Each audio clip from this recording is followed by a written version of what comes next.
Sheila Carter had never been known for patience. And she had even less for subtlety when it came to protecting what she saw as her own. So when Luna refused to leave Los Angeles after everything, after the scandal, the miscarriage, the hospital collapse of trust, and the unraveling of family alliances, Sheila no longer spoke as a woman offering advice. She came back like a storm. The confrontation happened in the back of Il Giardino. Long after closing, the place dimly lit, the staff gone, Luna had agreed to meet Deacon to pick up something Bridget had left behind.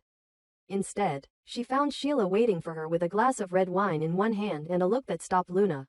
Cold. I told you, Sheila said, slowly rising from the booth. I told you to leave when you had the chance. Luna's voice didn't waver. I have nowhere to go. This is my home now. It was never your home, Sheila snapped. Not here. Not with them. Not with the Forresters. Not with the Spencers. And definitely not in the middle of the mess you've dragged Deacon into. I didn't drag anyone into anything, Luna said. What happened wasn't my fault. Wasn't your fault? Sheila repeated, her voice rising.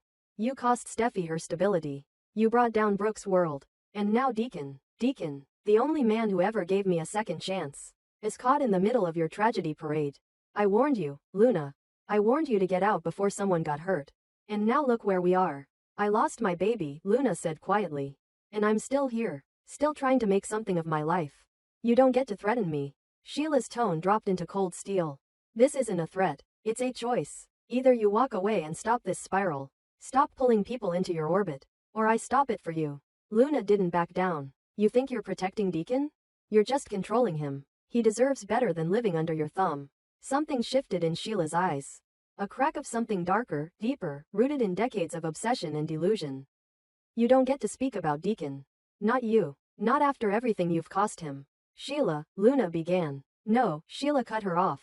You want to stay? Fine. But if I see you bring pain to that man one more time.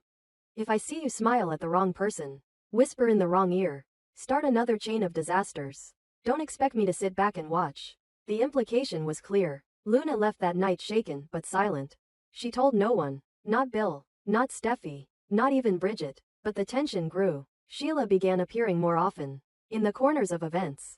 At Forrester meetings. Circling like a vulture. Her presence turned rooms cold. Her eyes never left Luna. Deacon, caught in the eye of the storm, was changing too. His budding relationship with Taylor had given him peace he hadn't known in years. Taylor challenged him, balanced him, but even she noticed the shift. You've been distracted, she said over dinner. Is this about hope? Or Sheila? Both, Deacon admitted.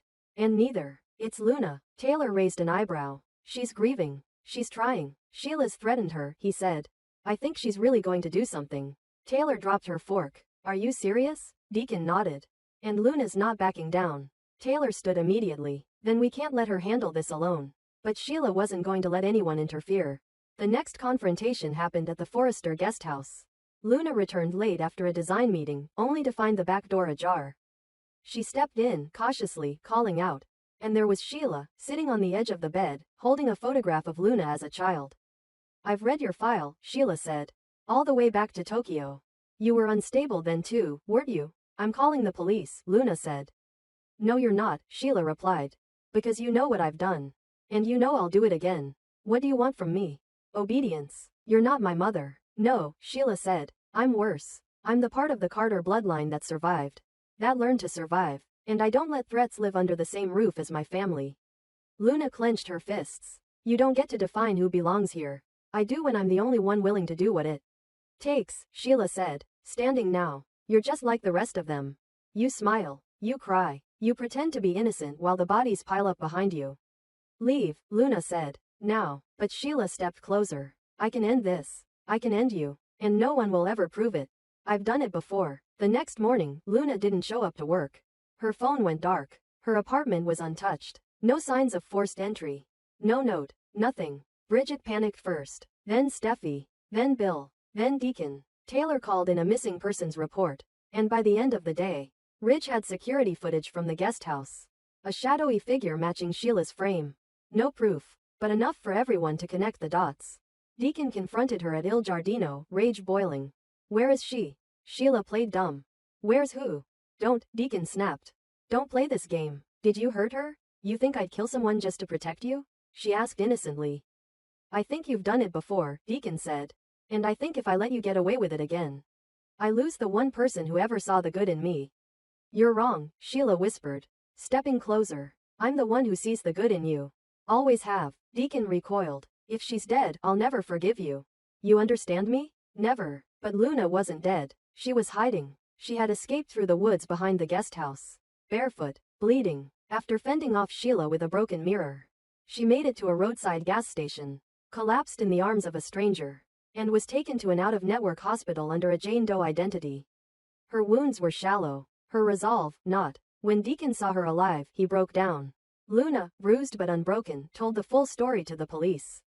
Sheila was arrested, but only briefly. Lack of hard evidence. No weapon. No eyewitness. But this time, Deacon didn't step in. This time, he looked her in the eye during the arraignment and said nothing. Sheila was denied bail. Held pending trial. The Forresters closed ranks. Luna was protected now. But the trust was gone. The idea that Sheila could slip through again terrified everyone. And Deacon, torn between blood and love, walked away from both women. He left Los Angeles without a word. In the final scene of the season, Taylor stood at the edge of the Forrester estate, holding a letter from Deacon. It read, "Some things can't be fixed. Not by love. Not by loyalty. Not even by truth. I'm leaving before I become part of the damage. Tell Luna I believed her. Always." Taylor folded the letter, looked out at the horizon, and whispered, "Maybe that's the most honest thing any of us has ever done." And far behind her, in a jail cell, Sheila Carter sat alone, whispering Luna's name like a curse, and smiling, because even behind bars, the war wasn't over. When the police arrived at the Forrester guest house, flashing lights splashing across the manicured lawns and stone paths, the night had already swallowed everything that mattered. The front door hung slightly open, the wind carrying faint echoes of chaos. Broken glass, overturned furniture, the metallic scent of something gone terribly wrong. Officers moved quickly, securing the perimeter, calling out names that would never answer back. It was supposed to be another intervention. Another one of those dramatic family rescues Los Angeles had seen too many times. But this time, there was no rescue left to make. By the time Ridge, Taylor, and Bill arrived, the scene had transformed into a nightmare. Paramedics rushed in and out, their faces pale, their voices hushed. Deacon stood outside the tape, drenched in shock, unable to speak, staring through the windows like a man watching the last piece of his soul disappear. He tried to cross the line, shouting Luna's name once, twice, before an officer gently but firmly pulled him back. Inside, silence lingered where argument once filled the air. The details remained unclear, too unclear, almost unreal. There had been a confrontation, that much was certain. Neighbors had heard shouting, then a crash, then nothing. By the time anyone called 911, it was over. 2 lives extinguished in the quietest, cruelest way possible. The coroner's team worked in grim professionalism as Taylor pressed her hand against her mouth. Unable to move, unable to process. Sheila Carter was gone. Luna Nozawa was gone. The room told a story no one wanted to read. A final clash between blood and defiance. Between obsession and innocence. Bill broke through the crowd like a man possessed. The police tried to stop him, but he tore free, his voice rising, raw and broken. "Where is she? Where's Luna?" No one could answer him fast enough. When they finally did, the answer came in silence. A nod, a look, the kind of wordless communication that says everything without sound. Bill froze. His breath caught in his throat.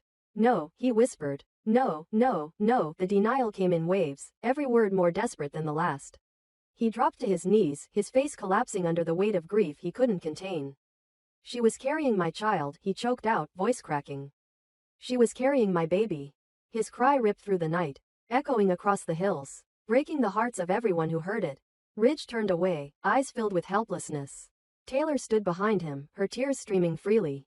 Steffi, trembling, stepped forward to place a hand on Bill's shoulder. But he flinched from her touch. Not in anger, but in pain too deep to share. Deacon moved closer, hollow-eyed, whispering, "It didn't have to end this way." The officers gathered evidence quietly, taking photos, marking the floor. No one knew exactly what had happened inside that room. Theories spread within hours, a struggle, an accident, maybe even panic gone wrong. But what remained undeniable was the cost. 2 lives gone, a child's future erased, a family shattered. The next day, Los Angeles awoke to headlines that blurred the line between tragedy and spectacle. Sheila Carter and Luna Nozawa dead in mysterious incident. Sources cite family feud. Bill Spencer seen in tears outside Forrester Mansion. Deacon Sharp and Taylor Hayes entangled in aftermath of dual death. At Spencer Publications, the phones rang endlessly. Wyatt tried to handle the press, but Bill locked himself in his office. Blinds drawn, whiskey untouched. He sat at his desk, staring at the ultrasound photo Luna had shown him weeks earlier. A faint outline of a heartbeat that would never grow. The strong, unstoppable Bill Spencer was gone, replaced by a man stripped bare. At Forrester Creations, work halted. Ridge ordered a full day of silence, no meetings, no designs, no press statements. Out of respect, he said. But everyone knew it wasn't just respect, it was guilt. Guilt for not seeing it coming. For not intervening sooner. For letting another generation fall victim to secrets. Pride. And control. Steffi couldn't sleep. She saw Luna's face every time she closed her eyes. She remembered the party, the argument, the fall, the hospital. Now this. She sat in her darkened living room, clutching her wedding ring, whispering to herself, "It never ends. It never ends with us." Taylor tried to stay strong, but every time she saw Deacon's face, she saw regret. He visited her late one night, eyes red, voice low. "I tried to save her, Taylor. I really did, but I couldn't save either of them." She took his hand, not as a lover but as a fellow survivor of the unthinkable. "Sometimes," she said softly, "we can't save people from themselves. Even when they carry our hearts with them." The investigation stretched on for weeks. The coroner's report confirmed what everyone suspected but no one wanted to hear. Luna had suffered internal trauma consistent with a fall, but her cause of death remained inconclusive. Sheila's was similar. Two women caught in a struggle that ended in irreversible loss. There was no definitive villain, no simple narrative. Just sorrow. The funeral was held on the cliffs above Malibu, overlooking the ocean. Bill stood alone at the edge, a folded white rose in his hand. He didn't speak. He didn't cry. He just let the wind take the petals from his fingers. Deacon stood a few yards away, sunglasses hiding tears he couldn't stop. Brooke and Taylor were there too, silent, united in mourning. After the ceremony, Steffi approached Bill cautiously. "I know you blame yourself," she said quietly. "But Luna loved you. She fought for that love. That means something." Bill didn't answer right away. Then, with a voice barely audible, he said, "She deserved peace. I couldn't give it to her." From that moment on, Bill Spencer changed. He withdrew from the spotlight, handed control of his empire to Wyatt and Liam, and vanished from public view. Rumors circulated that he had gone to Europe, that he was funding a foundation in Luna's name, that he was seeking redemption in silence. None were confirmed. Deacon tried to rebuild, but the restaurant became a ghost of itself. The table where Sheila had sat was left untouched. The staff whispered about seeing her reflection in the glass, about her laughter echoing in the halls after closing. He never confirmed or denied it. Taylor went back to practicing therapy, though her sessions now carried a different tone. She spoke often about grief, about cycles, about how love could turn destructive when it was used as control. Her clients didn't know that every word came from experience. Months later, a storm rolled over Los Angeles. The kind of storm that seemed to carry memories in its thunder. And in the quiet after the rain, the camera of the show's final scene panned over the Forrester garden. A small plaque placed among white lilies, in memory of Luna Nazawa and her child, gone too soon, but never forgotten. The sound of waves filled the background, and Bill's voice, soft and broken, spoke the closing line. "I thought power could protect me from loss. I thought control could keep love alive. But in the end, it's the silence that kills us. The things we don't say. The truths we bury. And sometimes by the time we're ready to speak, it's already too late." The screen faded to black. And just before the credits rolled, a single image flickered. A grainy security feed from Deacon's restaurant, timestamped 2 weeks earlier than anyone knew existed. A shadow moved past the window. A hand pressed briefly against the glass. A woman's silhouette. And in the faint reflection, a whisper that no one could hear but everyone would feel. Sheila Carter's legacy wasn't gone. It was waiting. And the bold and the beautiful would never be the same again.